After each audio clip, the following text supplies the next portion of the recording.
Rama Rama Rama Ram, Rama Rama Rama Ram, Rama Rama Rama Ram, Rama Rama Rama Ram, Rama Rama Rama Ram, Rama Rama Rama Ram, Rama Rama Rama Ram, Rama Rama Rama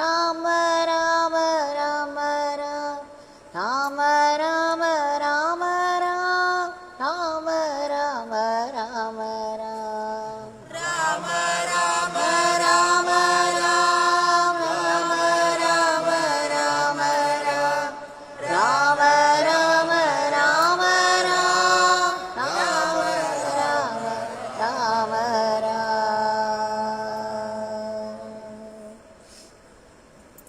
Bhagwan Shri Yogi Ramsuratkumar ki jai. Sarvam Yogi Ramsuratkumar arpanamastu.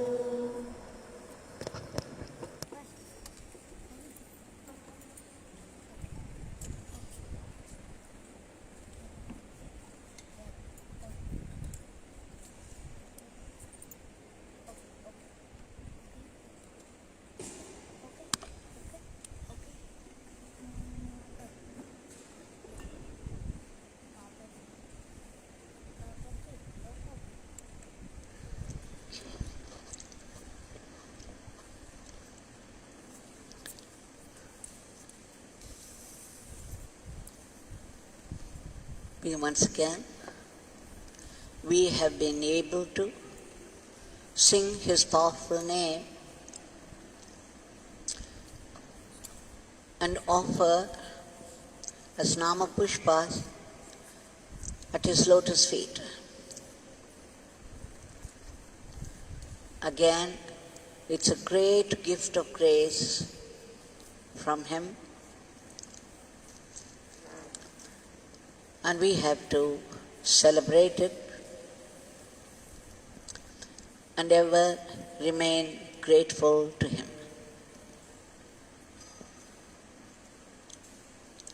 We have been getting some glimpses from the life of Bhagwan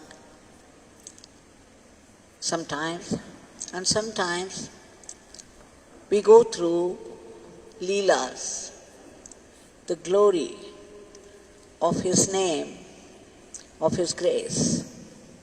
And sometimes we go through His teachings, which are directly applicable to our everyday life. Today, we shall shift to Sanadi Street House. Now Bhagwan is seated there with Agaram Jayaraman and a few other devotees. And Bhagwan is speaking. Let's hear what he has to say. He said, some time back, this beggar went to the temple Arunachaleshwara.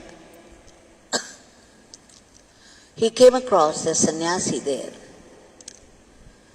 The Sanyasi understood something about this beggar, came near and shared his food with this beggar. This beggar accepted. He sat with him and shared that food. He gave a banana at the end. And after this beggar ate up this banana, he took away the peel.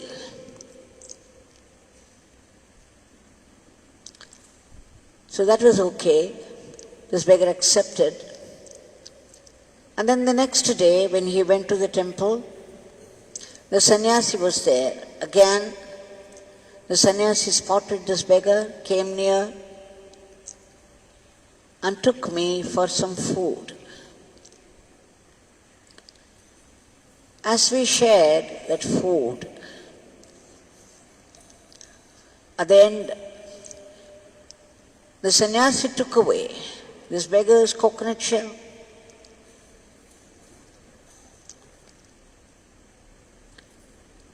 And the third day also this beggar felt that sannyasi was taking over,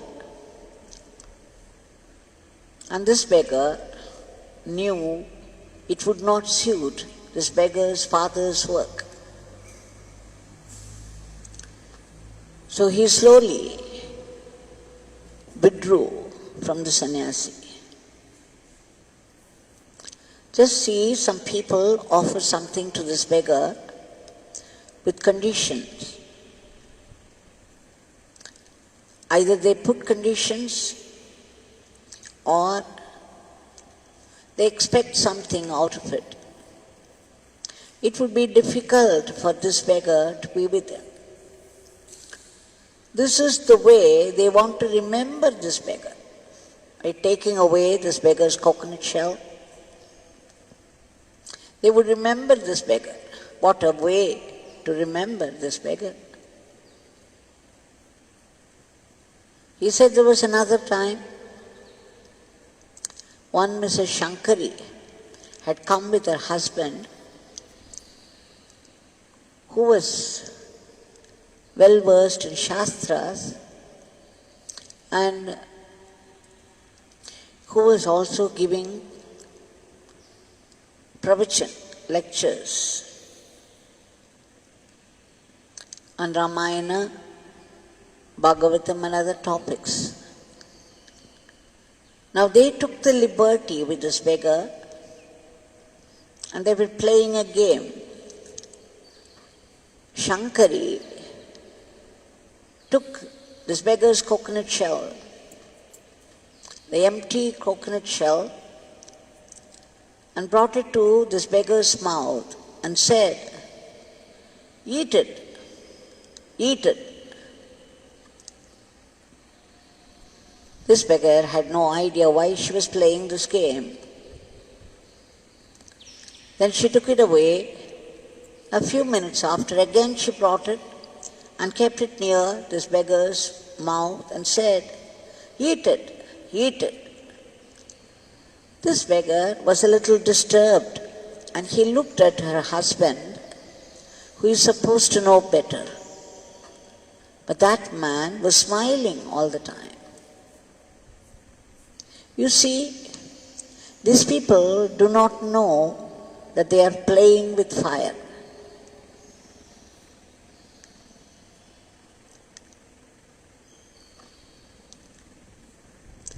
This is the way they do something like this, which does not suit this beggar, and this is the way they could remember this beggar. That's what they say.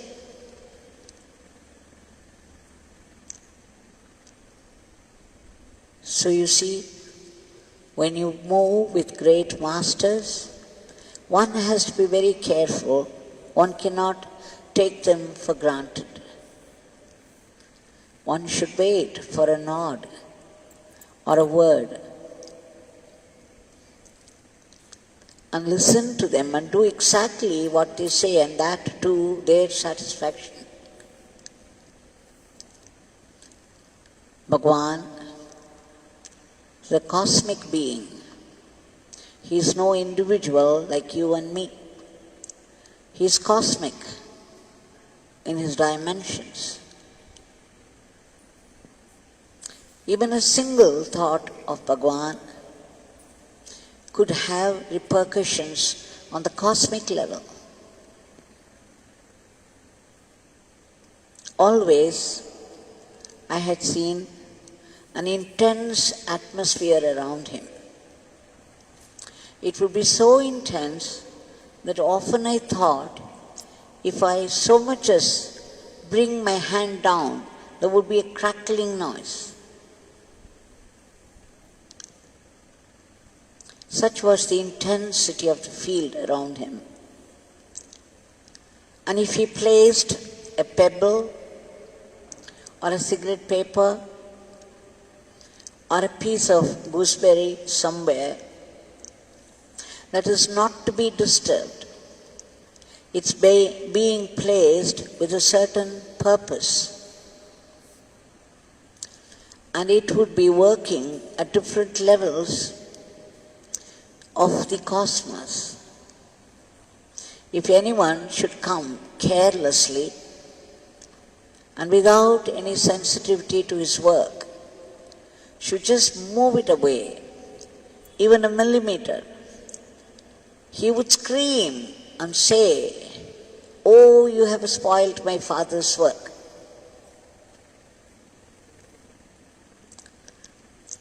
They do some work to change the course of events that would harm people, and in order to change, they do their work. But if anyone should intervene with sheer carelessness and move whatever he placed at any point with the sankalpa, it would definitely affect the effect of his sankalpa. So one had to be very, very careful with him, not to disturb his work at any moment, in any event. So, Bhagwan was talking about all these things, how people take him for granted and play with him, just to remember. They say afterwards, "We did this so that we could remember you." So Bhagwan was giving a warning. And then his topic turned to the medicines. Bhagwan said, our ancient rishis, out of their divya drishti, their divine vision, they have formed the Siddha and Ayurvedic systems. There is no disease which cannot be cured by Siddha medicine or Ayurvedic system. Everything is in it. But then our people resort to allopathy for some quick relief, and in so doing there will be side effects and some other effect also. It might even aggravate something else. But then our people are not able to appreciate the ancient systems, the Siddha system and Ayurvedic system. They go after the modern allopathy medicines. But fortunately, the Westerners are turning towards the Siddha and Ayurvedic medicine. Bhagwan mentioned one doctor, Balramaya, a Siddha doctor, going abroad to teach those foreigners the Siddha way, the Siddha system of medicine and treatment. So Bhagwan smiled mockingly. Now that the Westerners have turned to our ancient Siddha and Ayurvedic systems, our own people would begin to follow too. It has to come through the Westerners to be impressed upon the minds of the present generations.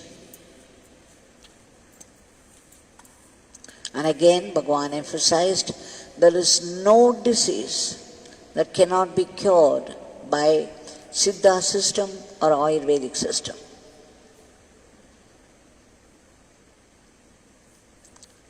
And then Bhagwan turned the topic to Vedas.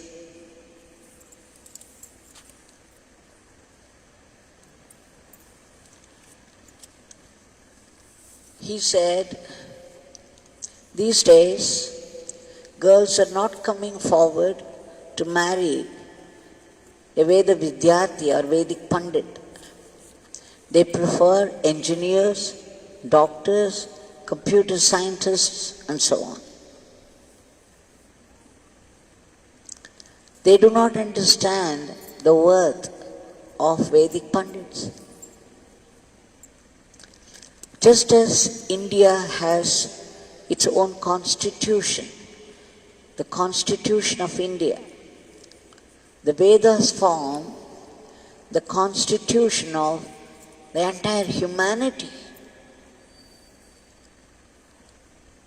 When Vedic Pandits go sit in one place and chant the Vedas, recite the Vedas, it would do good to the entire world.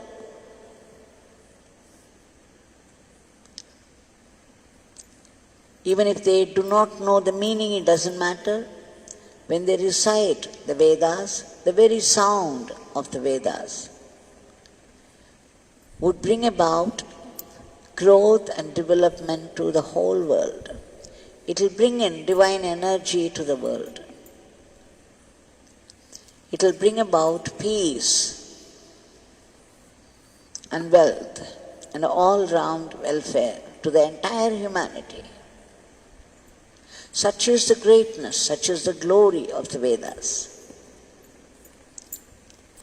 They should be, the Vedic Brahmins should be well respected and well looked after. India's culture is rooted in Vedas. Those Veda mantras have been found by ancient rishis from the sky. They have verily come from the Supreme God Himself. The Veda mantras have such power and glory. And then Bhagavan went on to say, Shri Kanchi Paramacharya, the main mission, his main mission was to protect the Vedas and the Vedic Pandits. And he was doing it day and night, working so hard that the world should be grateful to someone like Paramacharya, who has come down to re-establish the power of the Vedas, the glory of the Vedas. And then Bhagavan said, recently Paramacharya conducted Atirudra Yajna. But many people criticized it, saying that money could be spent for feeding the poor. Then Paramacharya said, how can you say this is a waste? When you plant the paddy seeds in the field with the expectation that one day you will be able to harvest it, that it will yield a good harvest. Can people say that they are wasting those paddy seeds? They could be made into rice and that could be fed to the poor? It's only when we plant the seed we can do the harvesting. We can benefit from it. How can anybody say this is a waste? This will be a yield like this. When we do Homa, according to the Shastras, the deities, the devatas, are propitiated. With the result, they bring about the seasonal changes promptly. And accordingly, they would bring about the welfare for the entire humanity. The rain will not miss its season. every season would be repeated with the richness of the Devata. And it means a high welfare for the entire humanity. So these devatas have to be propitiated. In fact, Bhagwan said, these homas and yagnas have to be done periodically, just for the sake, for the welfare and peace of the entire world, entire humanity. Bhagwan repeatedly emphasized upon the importance of the yagas and yagnas and propitiation of the devatas.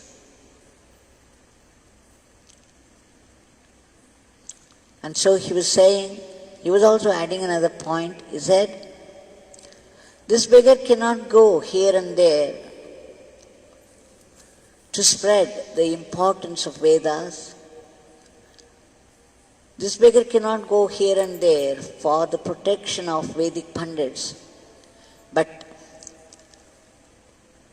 this beggar's words would work. My father would see to it that this beggar's words come true. My words would be supported by the Supreme, and that will get the work done.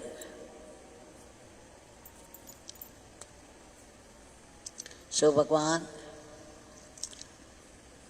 was saying that the Indian culture is rooted in Vedas. Yesterday we saw how one Nama, Rama, will benefit the whole world. It is a definite service to the entire mankind. Utterance of one single Nama of the Divine is a great benefit to the entire mankind. And today, Bhagwan was declaring, today we see how Bhagwan was declaring that the Vedic recitals, how it could benefit the entire mankind. So you see this Nama and Vedas, they have been designed by the Supreme God for the welfare of the world. Both are important. And this Bhagwan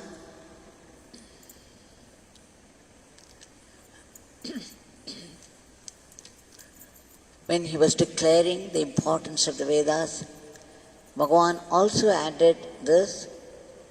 He said, everything is contained in Vedas.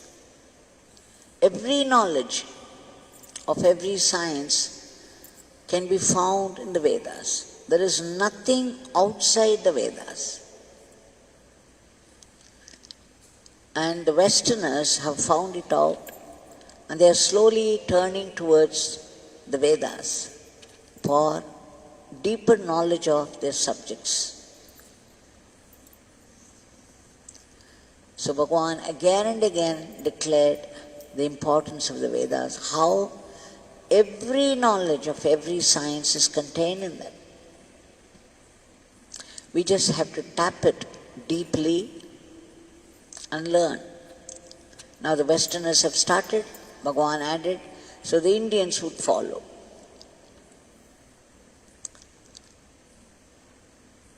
And then he smiled. Now this Bhagwan is here in front of us.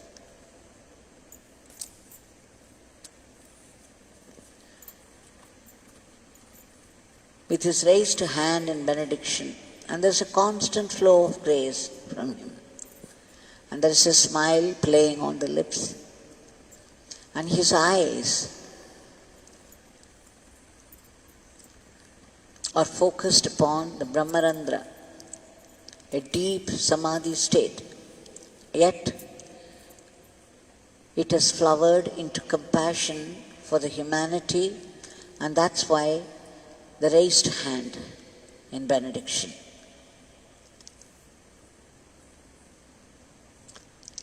to this Bhagwan, we shall offer our today's prayers. Bhagwan,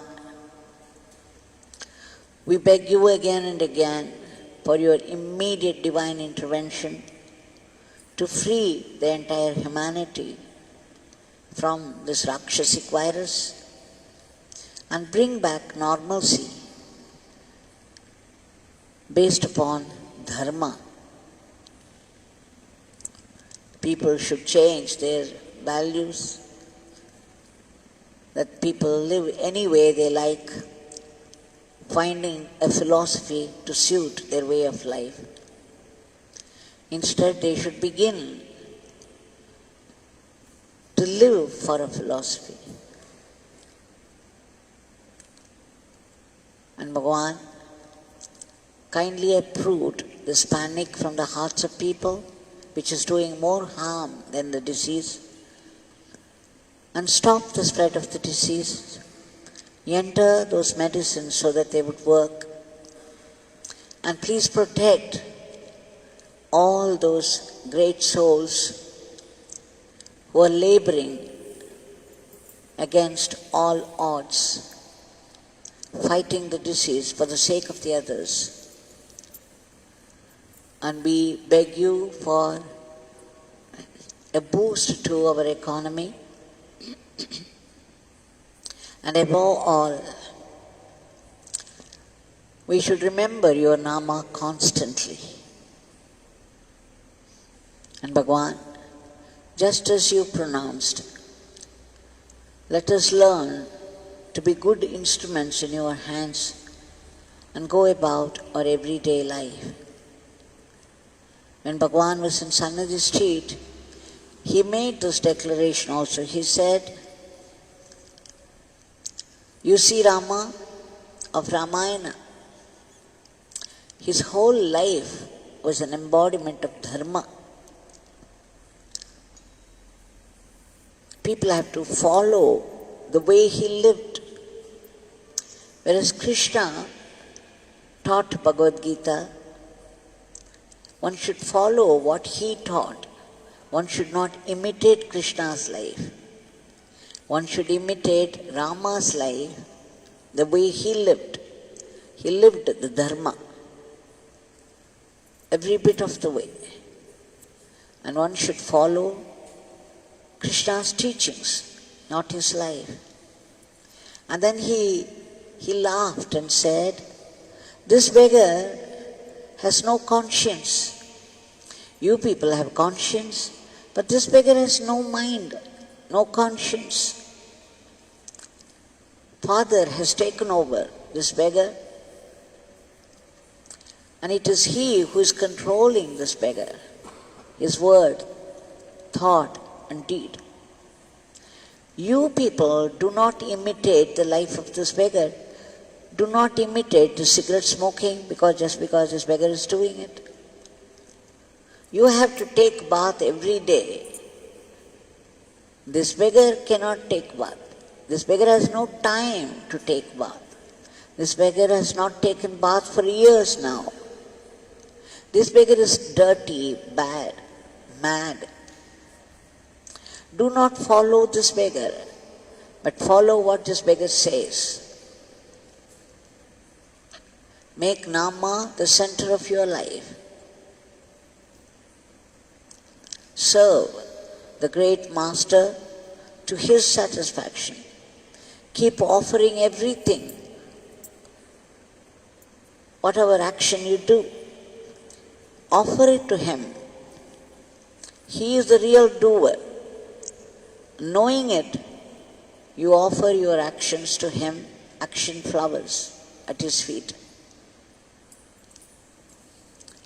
Decide that you want to live for the sake of this beggar in Tiruvannamalai, and keep offering everything that you do to this beggar. This would be your greatest seva to this beggar. Keep chanting the name.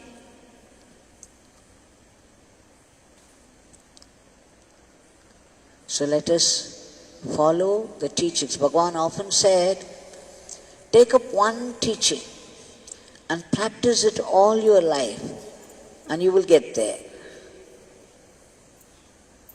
So let us follow Bhagwan's teachings as much as possible, the constant remembrance of his name, and the attitude of being a good instrument in his hands, and that with gratitude. And above all, Bhagwan has said everything happens only by God's will, and therefore everything is God's grace. Bhagwan, you please bless us with this attitude of looking upon every happening of life as a blessing from you. Jai Yogi Ramsuratkumar.